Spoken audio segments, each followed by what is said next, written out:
Today we're going to electrocute a brand new iPhone 16 with a common household 9-volt battery.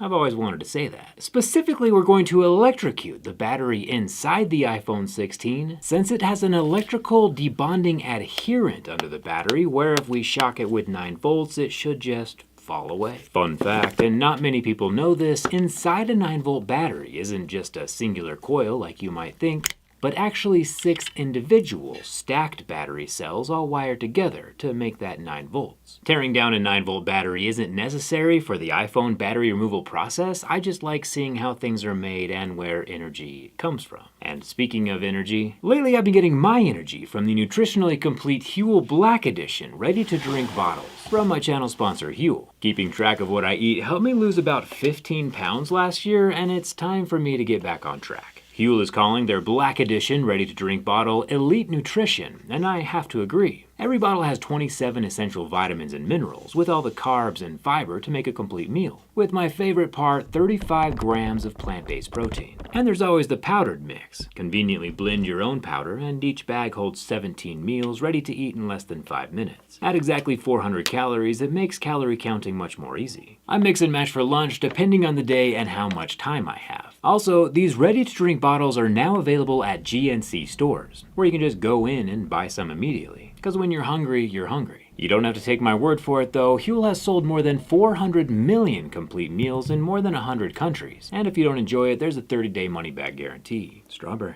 Strawberry is definitely one of my favorites. I'll leave a link for this drink down in the video description, or just head over to your local GNC and pick some up for yourself. Externally, the iPhone 16 looks nearly the same as every other iPhone released in the past 5 years, with 2 pentalobe screws at the bottom.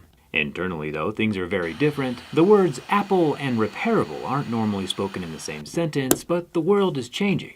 With those 2 screws gone and some heat from our heat gun, we can use a super strong suction cup to pull up on the glass. I did try to use 2 suction cups at once to see if I could grip the phone easier, but to no avail. The JerryRig razor blade of truth has to come out to show the glass who's boss. Keep in mind it is actually pretty difficult to slice away the adhesive without slicing away oneself, but eventually the phone opens. The main thing to look out for is the ribbon cable along the right side that goes out to the wireless charging coil. It's plugged in with a little Lego-style ribbon connector underneath the metal plate. After 2 tri-point screws are removed, I can unplug the single ribbon cable and remove the back rear glass. The glass still has its flash attached, and of course the coil and magnets for centering any wireless chargers that you might be using. The metal plate we took off was also covering the battery ribbon cable, which we can also unplug at this point. Now, here's where things are new. This iPhone 16 has a little tab down at the bottom, which at first glance looks like a pull tab, but is, in fact, the positive terminal for the battery adhesive, which is a sentence I never thought I would say.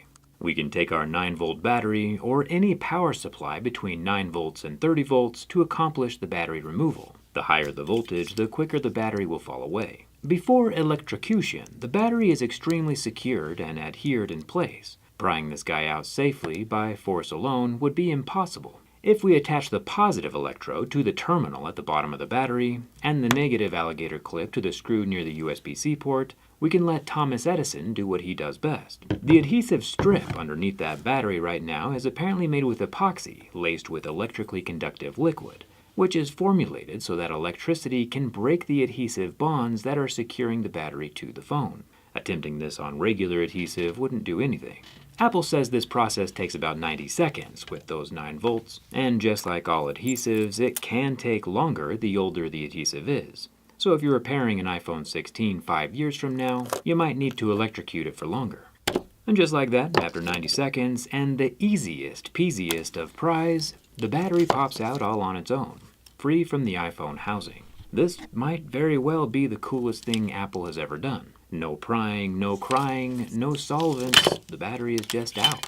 All 3,561 milliamp hours of it. The silvery adhesive under the battery still has some sticky residue, but now that tackiness level just feels like a piece of Scotch tape, instead of something that could hold an elephant to the ceiling.